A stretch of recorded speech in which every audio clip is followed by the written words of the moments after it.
नमस्कार दोस्तों, आप सभी का स्वागत है आपके अपने YouTube चैनल संदीप खासा सर पे। दोस्तों, जो सीरीज हमने स्टार्ट कर रखी है उसी के अकॉर्डिंग एक और क्लास रहेगी। बेहतरीन से बेहतरीन क्वेश्चन है, आपने ऐसे क्वेश्चन पहले देखे भी नहीं होंगे और कुछ प्रीवियस ईयर क्वेश्चन है, कुछ नए क्वेश्चन है, तो उनको ऐड करके एक बेहतरीन क्लास रहेगी ये। और सीईटी के लिए इंपोर्टेंट क्लास रहेगी, एनटीए के ऊपर आधारित ये क्वेश्चन रहेंगे। आप देखना क्वेश्चन का लेवल कितना है। मैंने एक कम्युनिटी के अंदर क्वेश्चन भी डाला था, क्वेश्चन क्या था वो क्वेश्चन देखना और उसकी वोटिंग देखना, कितने बच्चों ने वहां पे गलत किया और कितने बच्चों ने सही किया है। क्वेश्चन पहला क्वेश्चन की तरफ चलते, पहला ही क्वेश्चन मैंने कम्युनिटी में डाला था, एक बार चेक भी करना कितने परसेंटेज बच्चे उस क्वेश्चन को गलत कर रहे हैं और कितने सही है, यानी लेवल कितना है बच्चों का। तो ऐसे क्वेश्चन चलते रहेंगे और बेहतरीन से बेहतरीन क्वेश्चन रहेंगे। तो चलते हैं पहले क्वेश्चन की ओर। पहला क्वेश्चन क्या, 1775 ईस्वी में यादवेंद्र गार्डन को पटियाला के किस महाराजा ने खरीद लिया था? यानी 1775 ईस्वी में, 1775 ईस्वी में यादवेंद्र गार्डन जो कहां रहेगा? पिंजौर पंचकुला के अंदर रहेगा भी, पिंजौर पंचकुला के अंदर। कहते भी 1775 ईस्वी में पटियाला के किस शासक ने यादवेंद्र गार्डन को खरीद लिया था? यादवेंद्र गार्डन की बात बताऊं तो इसे किसने बनाया था? तो औरंगजेब के शासनकाल में, औरंगजेब के शासनकाल में। कहते हैं 1656 भी कहते हैं, लेकिन लगभग मान के चलो आप 17वीं शताब्दी में, 56 1656 मिल सकता है, 58 मिल सकता है, यानी 17वीं शताब्दी में औरंगजेब के शासनकाल में एक फिदाई खां कोका इनके दरबार में रहते थे। फिदाई खां कोका, इन्होंने किस गार्डन का निर्माण किया था? तो यादवेंद्र गार्डन का निर्माण किया था, जिसे उत्तर भारत का नंदनवन भी कहा जाता है। उत्तर भारत का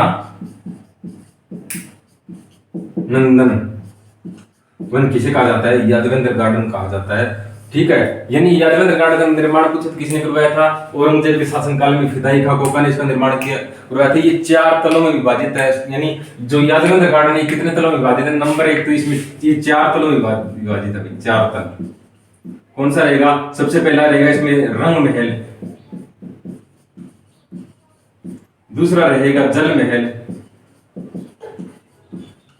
यानी रंग महल, जल महल, और कौन सा रहेगा? गुलदस्ता और शीश महल। गुलदस्ता और शीश महल। आने वाले एग्जाम के अंदर ये पूछा जा सकता है, वो यादवेंद्र गार्डन कितने तलों में विभाजित है? तो 4 तल रहेंगे, रंग महल, जल महल, गुलदस्ता और शीश महल। 4 तलों के अंदर ये विभाजित रहेगा। किसने बनाया था? फिदाई खां कोका ने, औरंगजेब के शासनकाल में। यहाँ पे एक स्टोरी बताई जाती है, सुनी सुनाई स्टोरी है, एक दूसरे से जो बुजुर्ग होते हैं वो बताते हैं, जो यादवेंद्र गार्डन था फिदाई खां कोका ने बनवाया था अपने रहने के लिए, यानी इतना सुंदर था। लेकिन जो यहाँ के आसपास के शासक थे ना, जो पिंजौर की पंचकुला के आसपास के जो शासक थे, उन्होंने एक चाल चली। उन्होंने क्या किया, जो पानी होता है ना, जो पहाड़ी इलाकों से जो पानी आता है, उसमें इन्होंने ये अफवाह फैला दी, जो ये पानी आ रहा है इसमें नमक की मात्रा अधिक है और नमक में आयोडीन की कमी है, यानी नमक में आयोडीन की कमी है, और ये जो पानी आता है ना ये शरीर के लिए हानिकारक है। और उन लोगों ने क्या किया, जो घेंगा रोग होता है ना आयोडीन की कमी के कारण, तो वो आसपास के जितने भी घेंगा जो ग्रसित लोग थे ना, यानी जिनको घेंगा की बीमारी थी, उन लोगों को इकट्ठा किया और पिंजौर के जो यादवेंद्र गार्डन है इसके आसपास बसा दिया। और ये अफवाह फैला दी भाई जो पानी की कमी से कौन सा रोग, आयोडीन की कमी से कौन सा रोग हो रहा है, जो पानी होता है उसमें नमक और नमक में आयोडीन की कमी है, कौन सा रोग होता है? तो ये घेंगा रोग होता है। और जो ये यहाँ पे जो महारानियां थी फिदाई खां कोका के आसपास में, जो इनकी राजकुमारियां थी, जो महिलाएं थी, उनके अंदर ये अफवाह फैल गई, अगर यहाँ पे अगर 1 या 2 साल और रहे ना, तो यहाँ पे घेंगा की बीमारी से आप ग्रसित हो जाओगे और मर जाओगे। तो इन्होंने यहाँ छोड़ने के 10 साल ही रहे थे बनाने के बाद में, फिर फिदाई खां कोका और उसके जो परिवार थे ना, उनको यादवेंद्र गार्डन छोड़ना पड़ा। और जो आसपास के जो शासक थे उन्होंने यहाँ पे कब्जा कर लिया था यादवेंद्र गार्डन पे। फिर 1775 ईस्वी में कहते हैं, अभी 1775 ईस्वी में क्वेश्चन भी पूछा गया है, पटियाला के किस शासक ने खरीदा था? पटियाला के किस महाराजा ने खरीदा था? तो अमर सिंह ने खरीदा था। अमर सिंह ने ये खरीदा था।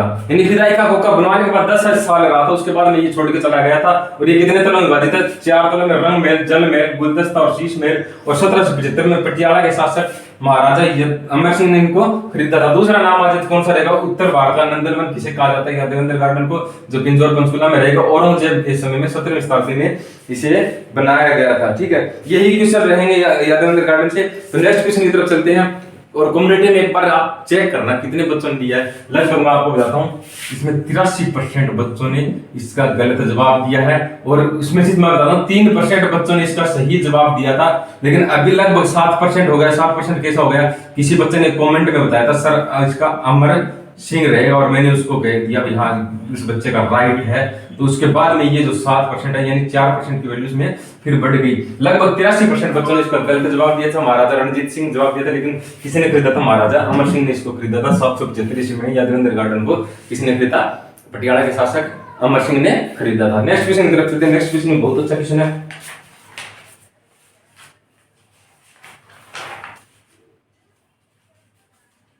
हरियाणा में तालाब निर्माण की जानकारी कौन से अभिलेख से मिलती है? यानी हरियाणा के अंदर तालाब निर्माण की जानकारी कौन से अभिलेख से मिलती है? बहुत अच्छा क्वेश्चन है। आज तक आपने सिंपल क्वेश्चन पढ़े होंगे, लेकिन हरियाणा में तालाब निर्माण की जानकारी कौन से अभिलेख से मिलती है? सर जी ये कैसा क्वेश्चन आ गया? देखो कैसे भी क्वेश्चन आ सकते हैं। हरियाणा में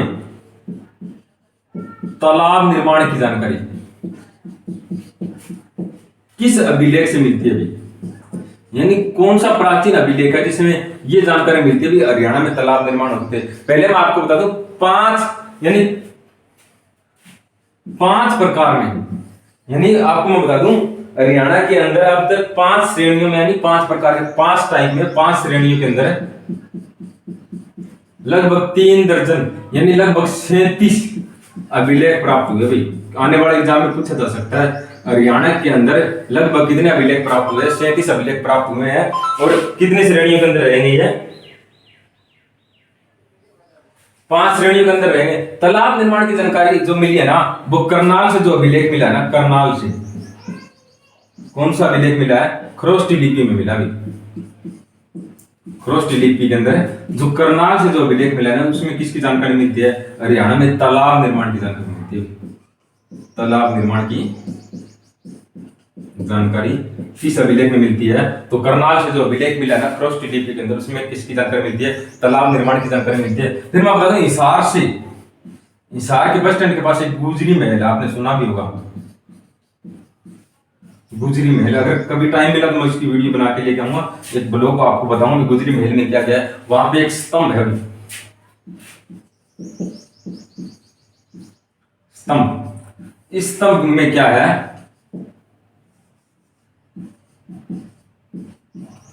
इस स्तंभ के अंदर क्या है? यहाँ पे इस स्तंभ के ऊपर 8 अभिलेख यानी 8 अभिलेख मिले हैं। इस स्तंभ के ऊपर 8 अभिलेख लिखे हुए हैं, 8 अभिलेख। और इस अभिलेख के अंदर क्या है? इन 8 अभिलेखों में 8 दिशाओं से आने वाले भागवतों की जानकारी मिलती है। 8 दिशाओं से आने वाले भागवतों की, यानी जो ज्ञानी लोग होते हैं उनकी जानकारी किस अभिलेख में मिलती है? तो हरियाणा के हिसार जिले के गुजरी महल के अंदर जो स्तंभ है उसके ऊपर 8 अभिलेख मिले हैं, जिससे क्या जानकारी मिलती है? 8 दिशाओं से आने वाले भागवतों की जानकारी मिलती है। और मैं बता दूं हरियाणा की राजधानी दिल्ली किस अभिलेख में बताया गया है? जो लाडून अभिलेख है ना, लाडून जोधपुर कहा रहेगा, जोधपुर राजस्थान के अंदर। यहाँ पे एक अभिलेख मिला है लाडून अभिलेख। इसके अंदर क्या कहा गया है? जो हरियाणा की राजधानी है ना, हरियाणा की राजधानी किसे बताया गया है? दिल्ली को बताया गया। आने वाले एग्जाम में पूछा भी जा सकता है, एक बार एग्जाम में पूछा भी गया था हरियाणा की राजधानी दिल्ली किस अभिलेख में वर्णन मिलता है? तो लाडून अभिलेख जो जोधपुर में मिला है। और तालाब निर्माण की जानकारी किस अभिलेख में मिलेगी? करनाल अभिलेख जो खरोष्टी लिपि के अंदर लिखा हुआ है, तालाब निर्माण की जानकारी मिलेगी। 5 श्रेणियों में हरियाणा के अंदर 37 अभिलेख मिले। एक अच्छी सी वीडियो बनाऊंगा, एक एक पॉइंट यानी एक्सप्लेन करके आपको बता दूं किस अभिलेख में क्या मिला है। ठीक है, हिसार गुजरी महल के अंदर एक स्तंभ है जिसके ऊपर 8 अभिलेख है, और उसमें क्या कहा गया? 8 दिशाओं से आने वाले भागवतों की जानकारी मिलती है। अब मैंने थोड़ी देर पहले पिंजौर का जिक्र किया था, पिंजौर का सर जी पिंजौर, यादवेंद्र गार्डन, मैंने बता दिया पिंजौर। पिंजौर में अलेक्जेंडर कनिंघम, अलेक्जेंडर कनिंघम जो भारतीय पुरातत्व विभाग के, भारतीय, यहां लिख लेता हूं, भारतीय पुरातत्व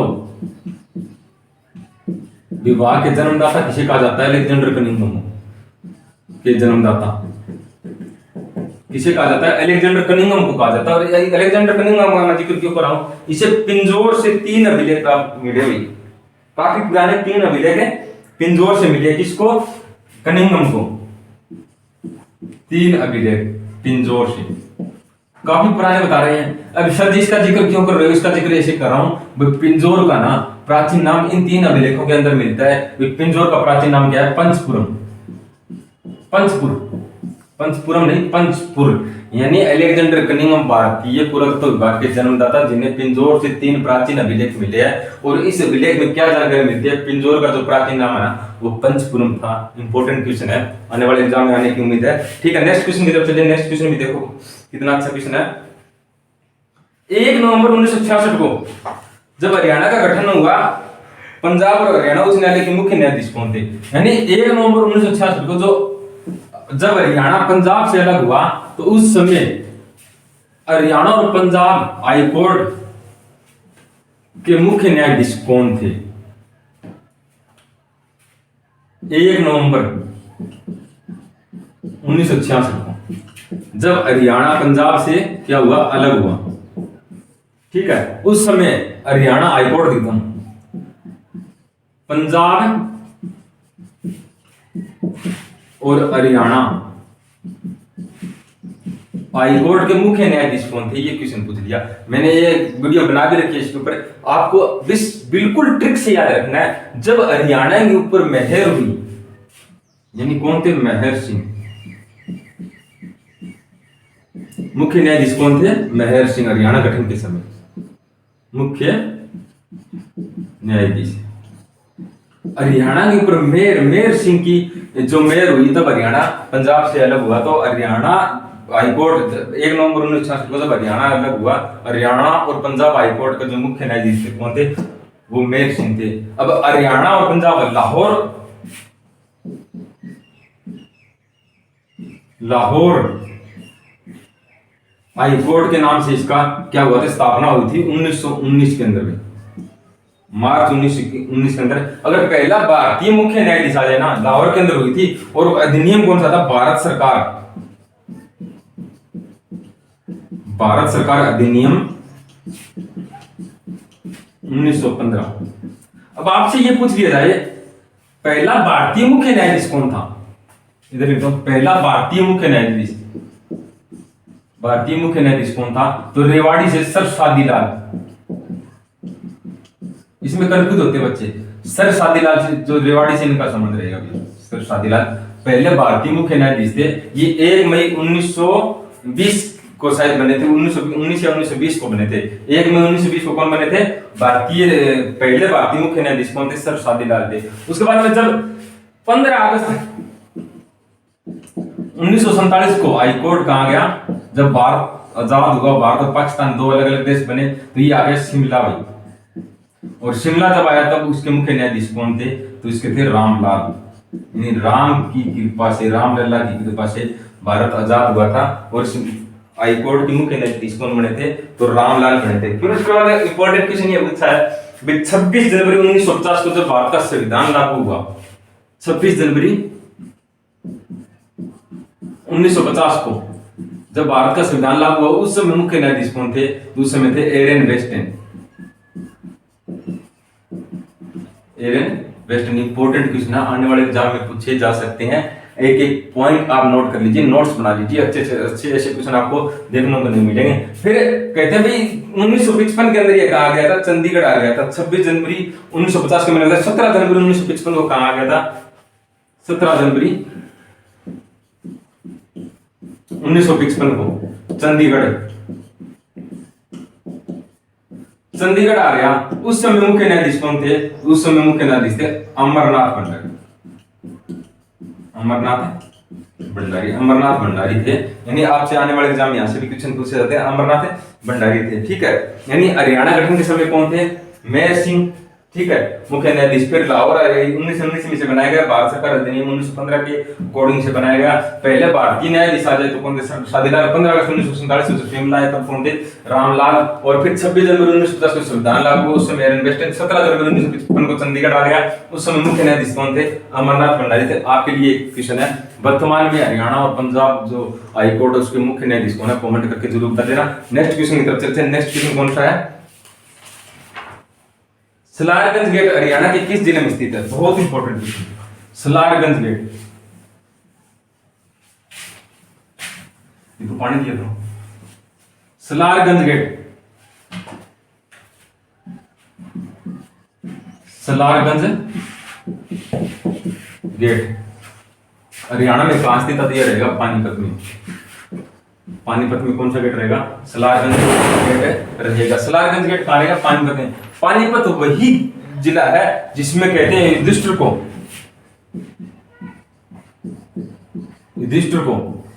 कहते हैं 5 जो क्षेत्र दिए गए थे उसमें से एक कौन सा था? पानीपत। और महाभारत में इसका वर्णन किस नाम से है? पानप्रस्थ या प्राणप्रस्थ मिल सकता है, जिसमें एक पानप्रस्थ, सोनप्रस्थ, सोनीपत रहेगा, तिलपत, बागपत। यानी ये जो 5 थे से जो किसको मिले थे? युधिष्ठिर को दिए गए थे, ठीक है। महाभारत में पानप्रस्थ। पानीपत में सबसे इंपॉर्टेंट है 3 लड़ाइयां हुई थी पानीपत में। पानीपत का प्रथम युद्ध बोलते हैं उसको, पानीपत का प्रथम युद्ध 1526 में, और पानीपत का दूसरा युद्ध 1556 के अंदर, और पानीपत का तीसरा युद्ध 1761 के अंदर। यानी इसको थोड़ी थोड़ी आपको स्टोरी बता दूं, एक मैंने वीडियो बना रखी है हरियाणा की प्रसिद्ध, तो वहां पे जाकर बहुत अच्छे डिटेल में एक्सप्लेन कर रखे हैं। पानीपत का प्रथम युद्ध इब्राहिम लोधी और बाबर के बीच में, जिसमें इब्राहिम लोधी मारा गया था। युद्ध स्थल पे मारा जाने वाला पहला मुगल शासक था, दिल्ली सल्तनत का पहला शासक था जो युद्ध स्थल पे मारा गया। मुगल शासक ने तो मुगल शासन की नींव रखी थी बाबर ने 1526 में युद्ध जीतने के बाद में, ठीक है। और बाबर ने पानीपत में कहते हैं एक काबुली बाग मस्जिद का निर्माण किया था। और बाबर का हरियाणा के अंदर हसन खां मेवाती ने 1527 में इनका विरोध किया था, विद्रोह किया था। और 1530 में कैथल में मोहन सिंह भंडार ने इसका विद्रोह किया था। और जो पानीपत का दूसरा युद्ध है ना, पानीपत का दूसरा युद्ध 1556 के अंदर हुआ था। और ये किस किस के बीच में हुआ था? अकबर और जो रेवाड़ी का शासक था एम्मू के बीच में हुआ था। एम्मू इस युद्ध में मारा जाता है, और कौन जीत जाता है? अकबर जीत जाता है। और कहते हैं एम्मू इस युद्ध से पहले 22 लड़ाइयां लड़ी थी, लेकिन एक भी नहीं हारा था। इसमें कहते हैं शाह कुली द्वारा दगा करने के बाद, यानी विश्वासघात हुआ था इनके साथ में, और शाह कुली के कारण ये एम्मू मारा जाता है। और बाद में नारनौल के आसपास का जो क्षेत्र होता है अकबर शाह कुली को इनाम में दे देता है। पानीपत का तीसरा युद्ध हुआ था अहमद शाह अब्दाली और मराठों के बीच में हुआ था। और मराठों का पतन का हरियाणा के अंदर यही युद्ध था, जिसके बाद मराठों की शक्ति छिन-भिन्न हो गई थी। अहमद शाह अब्दाली और मराठों के बीच में था। और मराठों का नेतृत्व किया था वो सदाशिवराव भाऊ ने किया था। और जो पानीपत के अंदर एक देवी तालाब का शिव मंदिर है, उसका निर्माण मराठों ने किया था, ठीक है। और मराठों के जो सरदार थे सदाशिवराव, उन्होंने थानेसर के अंदर जो भगवान शिव का मंदिर है उसका पुनर्निर्माण किसने कराया था? सदाशिवराव भाऊ ने किया था। नेक्स्ट क्वेश्चन की तरफ चलते हैं। नेक्स्ट क्वेश्चन कौन सा है?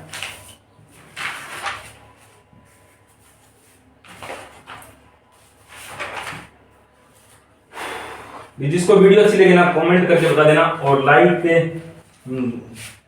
भी कर देना, और ज्यादा से ज्यादा सब्सक्राइब भी अपने दोस्तों को करवाना। बहुत अच्छे अच्छे क्वेश्चन आने वाले हैं, और भी क्लासें आएंगी, लगातार आपको कंटिन्यू क्लासें मिलती रहेगी। अगला क्वेश्चन है, राजा परीक्षित ने हस्तिनापुर के अतिरिक्त हरियाणा के किस शहर को अपनी राजधानी बनाया था? राजा परीक्षित, आपने नाम सुना होगा परीक्षित का, हरियाणा से संबंध। राजा परीक्षित ने हस्तिनापुर के अलावा किसे अपनी राजधानी बनाया था? परीक्षित।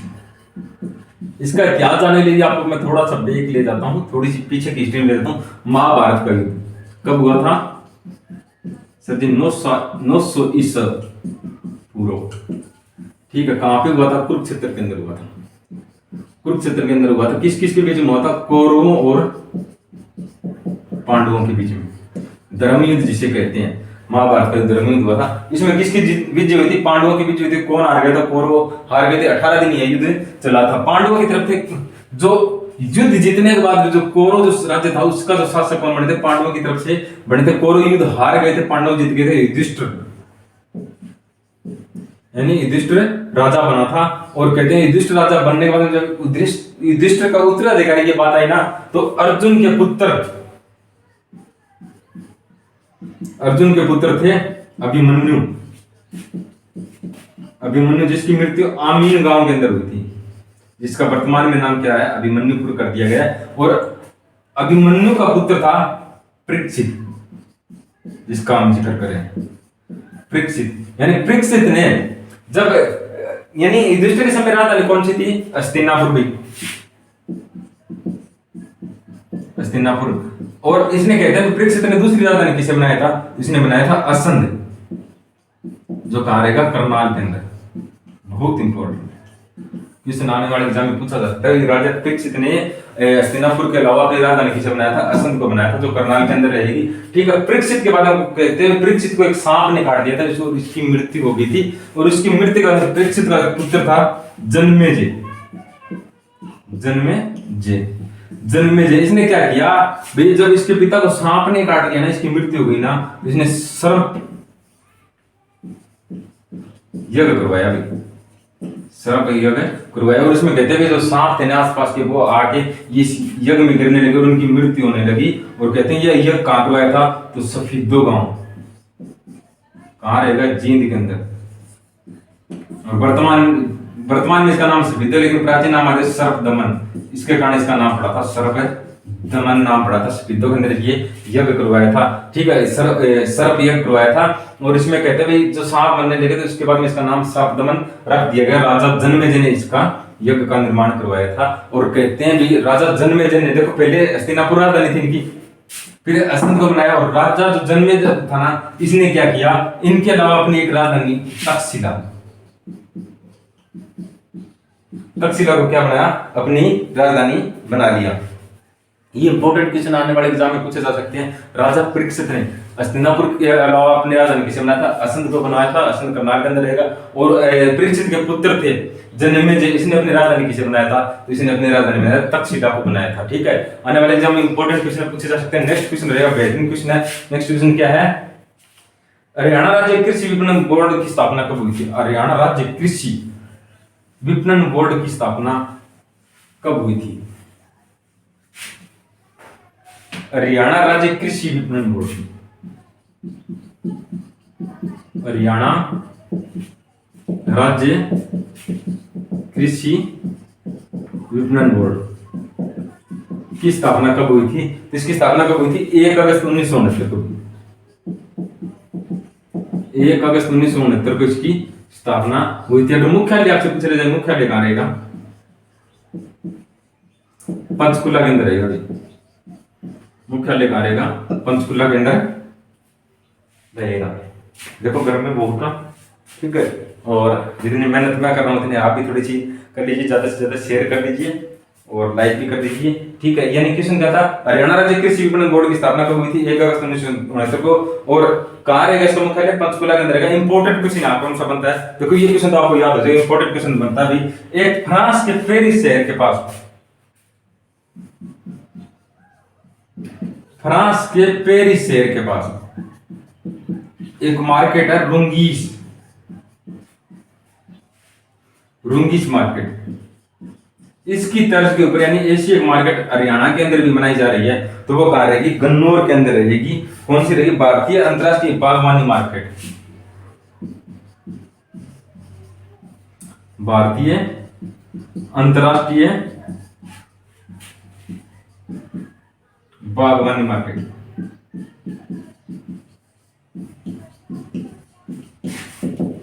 गन्नौर सोनीपत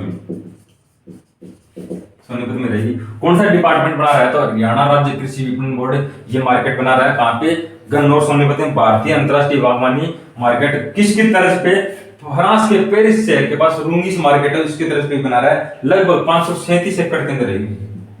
537 एकड़ के अंदर ये मार्केट रहेगी। एक एग्जाम में पूछा भी गया था, भारतीय अंतरराष्ट्रीय बागवानी मार्केट कहां पे बनाई जा रही है, तो 537 एकड़ के अंदर गन्नौर सोनीपत के अंदर बनाई जा रही है। बहुत इंपॉर्टेंट क्वेश्चन है। तो ये थे आज के कुछ क्वेश्चन आपको वीडियो कैसी लगी मेरे प्यारे दोस्तों कमेंट करके जरूर बता देना। नेक्स्ट वीडियो में जल्द मिलेंगे और बेहतरीन से बेहतरीन क्वेश्चन रहेंगे। आपको कॉन्सेप्ट कैसा लगा और किस तरीके से क्वेश्चन है आप देख सकते हो। आने वाले एग्जाम का जो सीईटी एग्जाम होगा ऐसे ही क्वेश्चन आपको देखने को मिलेंगे और आप ज्यादा से ज्यादा भी लगन करके पढ़ा करो, क्योंकि एक पढ़ाई ही ऐसी है जो आपको दुनिया में विजय प्राप्त कर सकते हो पढ़ाई के अकॉर्डिंग ही। अगर आपके माँ बाप नहीं पढ़े तो वो देखो उस समय की सिचुएशन थी, लेकिन अगर आपके पास अच्छा फोन है, लाइब्रेरी है, अगर आपके माँ बाप आपके लिए इतनी मेहनत कर रहे हैं पढ़ने के लिए, तो आपके पास भी एक अच्छा अवसर है। आप अच्छा पढ़ के और अपने मम्मी पापा और आपके सपने खुद के पूरे कर सकते हो। जो अगले 1 साल है उसमें अच्छा बेस्ट देने की तरीके कोशिश करो। अपने आप को जितनी ज्यादा मुश्किल में डालोगे पढ़ाई के मामले में, उतनी ही आपकी आगे 1 साल के बाद जब गवर्नमेंट जॉब होगी तो लाइफ अच्छी होगी। या तो अगर 1 साल अपने आप को दुखी कर लोगे, मेरे को पढ़ना ही है, मेरे को जो भी लेना 1 साल, फिर पूरी लाइफ सुखी जिंदगी व्यतीत करोगे। अगर आपने 1 साल अच्छे से, यानी जो सीईटी एग्जाम है 3 महीने के बाद है, फिर जैसी और एग्जाम होंगे उसके लिए आपको खुद को प्रिपेयर नहीं किया तो पूरी जिंदगी पछताओगे। यानी 1 साल बेस्ट अपनी जिंदगी का दे दो, आपको दुनिया में कोई भी ताकत नहीं रोक सकती। पहले सीईटी होगा, चाहे अगस्त में हो चाहे सितंबर में, उसके लिए बेस्ट तैयारी करो। फिर उसके बाद नेक्स्ट एग्जाम हो, उसके लिए बेस्ट तैयारी करो। हाँ, हो सकता है 2024 से पहले सभी की सभी भर्तियां, लगभग 50-60 हजार भर्तियां कंप्लीट होगी। आपका नाम आएगा या नहीं, ये आपके ऊपर डिपेंड है। अच्छी मेहनत करो, अच्छे लगन से, पॉजिटिव सोच से, कभी भी किसी का नेगेटिव मत सोचो। और जो लोग नेगेटिव बातें करते हैं उनसे थोड़ी दूरी बना लो, उसको बताओ मत, क्योंकि बताओ मत यही पढ़े इसलिए, और तो कोई पढ़ नहीं सकता। उनसे थोड़ी दूरी बनाओ, अपने आप को एकांत माहौल में डालो, लाइब्रेरी हो चाहे घर पे भी हो, पढ़ने की कोशिश करो। जो क्वेश्चन नहीं आता या जो सब्जेक्ट आपको टफ लगता है उस पर ज्यादा मेहनत करो, क्योंकि मुश्किल कुछ भी नहीं होता। मुश्किल होता है सिर्फ आपकी सोच डिपेंड करती है, आप उसको किस तरीके से अटेम्प्ट करते हो। आपसे भी बुरी हालात के अंदर लोग पढ़ के आगे निकल जाते हैं। एक बेहतरीन सी स्टोरी लेके आऊंगा जल्द ही, एक अच्छे से लड़के की, जिसको मैंने भी नहीं सोचा भाई ये इस मुश्किल अंदर है, मुश्किल में, इतनी मुश्किल घड़ी के अंदर है। जब उसने एक बार पहली बार बोला, सर जब आप मेरे शहर में आओ तो मेरे से मिल के जाना, तो मैं ये नहीं सोच रहा था भाई चलो बच्चे हैं कॉल कर देते हैं। तो मैं वहां पे 1 घंटे उस लड़के का वेट किया और मैं उसके व्हाट्सएप पर ऐसे प्रोफाइल या स्टेटस देख लेता था। लेकिन जब मैंने उस लड़के को रियल में देखा ना, तो अंदर से कहते हैं भाई आत्मा मेरी भी हिल गई, भाई ये लड़का मेहनत कर सकता है और बच्चे क्यों नहीं कर सकते। उस बच्चे की स्टोरी लेके आऊंगा बहुत जल्द, तो आप भी देखना। मैं 1 घंटे उसका वेट किया था, लेकिन उससे मिला तब मेरे को अंदर लगा अगर मैं आज निकल जाता तो इस बच्चे के मन में क्या होता। तो उसका हरियाणा की गवर्नमेंट जॉब में सिलेक्शन हो गया, वो भी नहीं बताऊँ किस जॉब में हुआ है। एक बेहतरीन स्टोरी लेके आऊंगा जब नेक्स्ट उसके शहर में जाएंगे तो अच्छे से अच्छे माहौल के अंदर पढ़ते रहो। नेक्स्ट वीडियो में जल्द मिलेंगे। हाँ, वीडियो कैसी लगी कमेंट करके जरूर बताना। जय हिंद, जय